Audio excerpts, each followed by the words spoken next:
రుణమాఫీ కోసం ప్రభుత్వ భూములు కుదువ, పడావు పడ్డ భూములను బ్యాంకుల్లో తాకట్టు పెట్టి లోన్లు తీసుకోవాలని భావిస్తున్న సర్కార్, భూములు అమ్మడం కంటే తనఖా పెట్టడం మేలనే యోచన.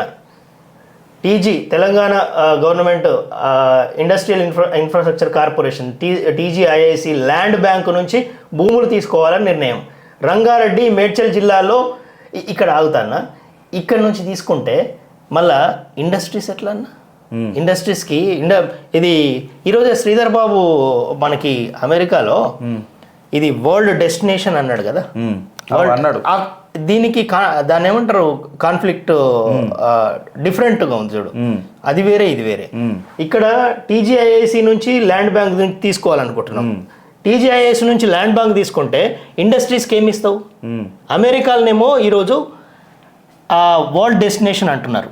ఇంకొకటి ఈ టీజీఐఏసి ఎప్పుడు ఏదైతే ఉందో వెనకటికి అది TSIAC Telangana infrastructure industrial infrastructure corporation, ఇందులో ఈ టీజీఐఏసికి కూడా భూములు ఎట్లా కేటాయించారు, అందులో కూడా పెద్ద అవకతవకలు ఉన్నాయి.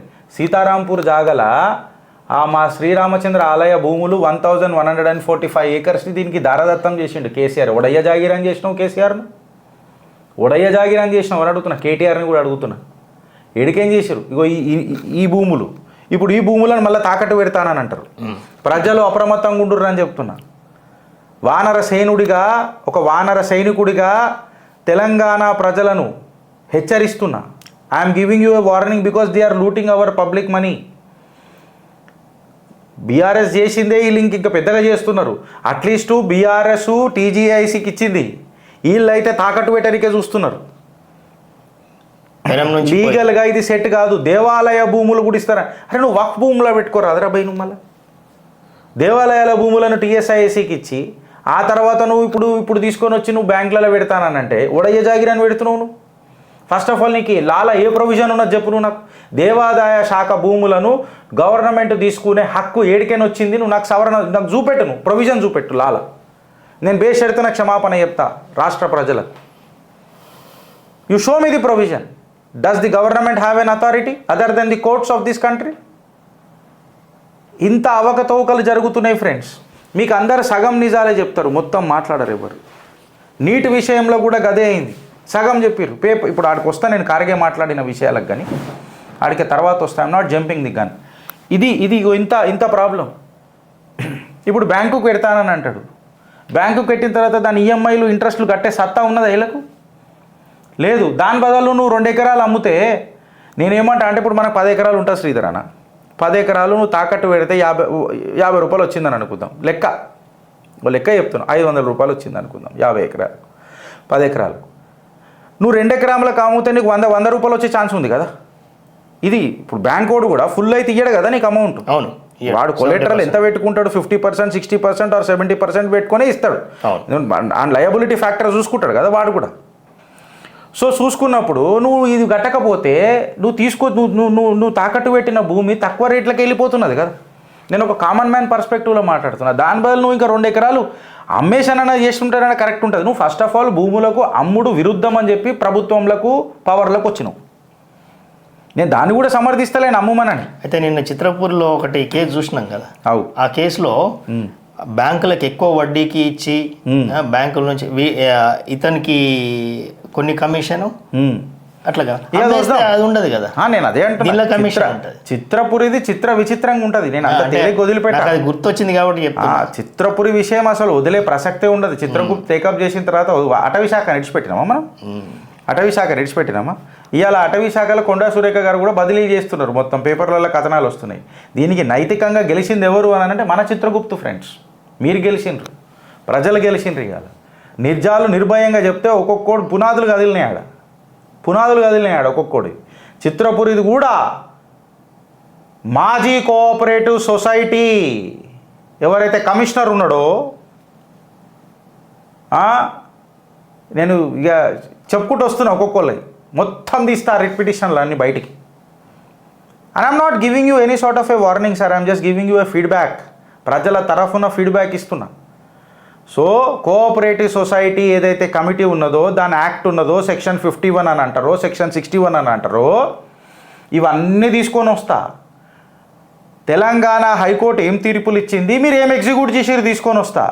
So my stern message to the current commissioners and the ex commissioners,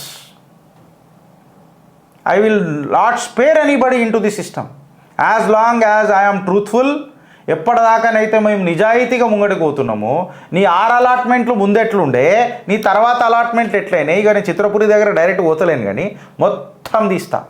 నేను చెప్పినా కదా, నేను అంచెలుగా స్టార్ట్ చేస్తాను. ఏదైనా టాపిక్ స్టార్ట్ చేస్తే ఒకటేసారి ఫీడ్ ఇయ్య, మెల్లమెల్లగా ఎక్కిస్తా. ఒకటేసారి ఎందుకు ఎక్కియాలి? ఇంజెక్షన్ ఇచ్చి సలైన్లు ఎక్కిద్దామన్నా, సుక్క ఎక్కాల. తెలంగాణ ప్రజలకు మీ చిత్రగుప్త్ గర్వంగా గర్జించి చెప్తున్నాం ఫ్రెండ్స్, మీ అండగా నిలబడతాం. ఈడ ఎవరెవరికైతే అన్యాయం జరిగిందో ఒక్కొక్కటిని మొత్తం తీసుకొని వస్తాం. ద హానరబుల్ రెస్పెక్టివ్ కమిషనర్స్ అప్పుడు రెస్పాన్స్ ఇవ్వాలా, వాళ్ళు చేసిన కళ్ళు మూసుకొని పిల్లిపాలు అయ్యేటప్పుడు కళ్ళు మూసుకుంటే చూడు ఎట్లా చేసినో మొత్తం తీయాలి. So coming to the point of this, భూములు ఆనాడు తాకట్టు ఎట్లా పెడతావు, నువ్వు రెవెన్యూ రిసిప్ట్స్ పెంచుకో, నీ ఎక్స్పెండిచర్ని కంట్రోల్ చేసుకో. జనరల్గా ఒక బిజినెస్ చేస్తే సరే, బిజినెస్ అనేది పరిపాలన అనలేం కాబట్టి, but end of the day నాకు చంద్రబాబు నాయుడు అన్న మాట, మోదీ గారు అన్న మాట నాకు నిజంగా ఇక్కడ తగులుతుంది. ఇంకా ఆయన సిఈఓ అని అన్నాడు, ఒక రాష్ట్రానికి నేను సిఈఓ, సీఎం కాదు అని అన్నాడు. నాకు ఇంకా ఇది తగులుతుంది, ఇది ఇంకా తగులుతుంది. When you are a CEO of a state, so నువ్వు ఆ స్టేట్ని లాభదాయంగా తీసుకోపోతావా, లేకపోతే నష్టంగా తీసుకోపోతావా, లయబిలిటీ క్రియేట్ చేస్తావా, ఏం చేస్తావు నువ్వు? నాకు అర్థం కాదు నీ పదవి పెట్టి. ఇప్పుడు అది మీరు అన్నట్టు ఏంటంటే తప్పు కాదు, ఖర్చులను తగ్గించుకోవాలి. అంటే మీరు అన్నారు కదా, రెవెన్యూ పెంచుకోమంటే మళ్ళీ దేని మీదనో వేస్తున్నారు. ఇప్పుడు లిక్కర్ పెంచుతారు, లేకపోతే ట్రాఫిక్ చాలన్స్ పెంచుతారు. ఇప్పుడు ఇది ఎంత దారుణము అంటే, రోడ్స్ సరిగ్గా ఉండవు. ఓకేనా, ఒక జోక్ కూడా వచ్చింది, ఒక చిన్న గోతి ఉంటుంది, ఆ గోతి దాటంగానే ఇమ్మీడియట్గా ఇది మన రెడ్ సిగ్నల్ ఉంటుంది కదా, రెడ్ సిగ్నల్ దగ్గర గోతి ఉంటుంది, వస్తారు గోతిలో పడతారు. ఓకేనా, రెడ్ సిగ్నల్ పడుతుంది, అది రెడ్ సిగ్నల్ దాటి బయట పడ్డట్టు అయిపోతుంది. ఎట్లా అయిపోయింది, అడు ఫైన్లో పడతాడు. ఒక దగ్గర రోడ్డు చాలా టైట్గా ఉంటుంది, అంత ట్రాఫిక్ జామ్ అవుతుంది. ఓకే, ఒకేసారి వదిలేసరికి కొద్దిగా స్పీడ్ పోతారు, ఆడ 40 అని పెడతాడు, 40 స్పీడ్, 40 దాటుతుంది, చాలా పడుతుంది. పొద్దున ఖాళీగా ఉంటుంది రోడ్డు కొద్దిగా. మళ్ళీ ఇంకోటి, ఎందుకంటే టైం మెయింటైన్ చేయాలి, సో టైము మెయింటైన్ చేయాలా. ఈ హైదరాబాద్లో ఈ బర్ల మందలు పోయినట్టేనా, మెల్లె. ఎందుకంటే వీళ్ళు ఇప్పటిదాకా కాగ్ రిపోర్ట్ అని అన్నారు కదన్న, ఈ టాపిక్ తీసుకొని ఇంకా మాట్లాడితే నేను తెలంగాణ అట్లీస్ట్ తెలుగు ప్రజలకు కొంచెం ఏమంటారు, నేను చదివింది మీకు చెప్పడానికి ప్రయత్నం చేస్తున్నా. వెనుకటికి వీళ్ళు అసెంబ్లీ సాక్షిగా వీళ్ళే మాట్లాడినరు. ఏందనంటే, కాగ్ రిపోర్ట్ నివేదన ప్రకారమే మేము కాళేశ్వరం ఫైల్ని తీసుకొని వచ్చి మాట్లాడుతున్నామని. అదే కాగ్ రిపోర్ట్లో పేజీ నెంబర్లు చెప్పమంటే కూడా చెప్తారు. రేవంత్ అన్న, మీ ఆర్థిక మంత్రికి మీకు మళ్ళీ ఏమైనా విశ్లేషణ కావాలంటే చెప్పుర్రి, నాకు కాదు ఉండకపోవచ్చు మీకు చెప్పే అంత. తెలంగాణలో మంచి మేధావులు ఉన్నారు, మీకంటే అపర మేధావులు, వాళ్ళది ఒక కమిటీ పెట్టుండ్రు. అలాంటి కమిటీ పెట్టి రాష్ట్రాన్ని ఆర్థిక దిగ్గజం లెక్క ఎట్లా తీసుకోపోదాం, $1 ట్రిలియన్ ఎకానమీ సైడ్ ఎట్లా తీసుకోపోదాం. It may be difficult for us to touch immediately the 1 trillion economy touch కానికే ఇష్యూ అది పెద్దగా ఉంటుందొచ్చు. మనది చిన్న రాష్ట్రం కంపేరిటివ్ పెద్ద రాష్ట్రం మహారాష్ట్రతో తమిళనాడుతో కంపేర్ చేస్తే. బట్ కంపేరిటివ్లీ ఆశ లేకపోతే మీ ఆశయం ఎట్లా పూర్తవుతుంది? You don't have any sort of a targets. మీ టార్గెట్లు ఎట్లున్నాయి అని అంటే, రాష్ట్ర ఆర్థిక వ్యవస్థ ఎట్లన్నా ఉండని మేము స్కీములు వంచుతాం, అధికారంలో ఉంటాం. ఇప్పుడు టీఆర్ఎస్ ప్రభుత్వంలో కూడా ఆయన్నే ఇంజనీర్ అయ్యిండు, ఆయన్నే డాక్టర్ అయ్యిండు, ఆయన్నే యాక్టర్ అయ్యిండు. ఎందుకంటే అందరినీ సంప్రదించి నిర్ణయాలు తీసుకుంటే అది మంచిగా ఉంటుంది. మనం అనుకుంటాం మనం చెప్పిందే కరెక్ట్ అని ప్రతి మనిషికి అనిపిస్తుంది. కానీ ఆ చెప్పేది ఏదో 10 మంది విన్నప్పుడు 10 మంది నుంచి వచ్చేటువంటి ఆలోచనలు, ఓహో మనది మనకి అప్పుడు వస్తుంది, ఓహో ఇది మనది సరైంది కాదని అప్పుడు మనకు తెలుస్తుంది. కానీ ఒప్పుకుంటా నేను. ఇప్పుడు అందరు వినాలని కూడా లేదు. నేను ఏమంటా అంటే, అందరూ ఇప్పుడు ప్రతి ఒక్కడు ఒక సజెషన్ ఇస్తాడు శ్రీధర్ అన్న, ఆ సజెషన్లు అన్ని ఇంప్లిమెంట్ చేయాలంటే మనకు కుదరకపోవచ్చు. బట్ నేనేమంటా అంటే, డిస్కషన్ కూడా చేయవు కదా. అదే అంటున్నా, డిస్కషన్ కూడా చేయవు కదా. అవకాశం డిస్కషన్ ఇవ్వాలి. కాళేశ్వరం విషయంలో అదే కదా. ఇప్పుడు కాగ్ రిపోర్ట్లా క్లియర్ కట్గా రేవంత్ అన్న మీ రెవెన్యూ ఎక్స్పెండిచర్స్ మీద మాట్లాడింది ఎలక్షన్ కంటే ముందు నేను డీకోడ్ చేసేది మాట్లాడినా.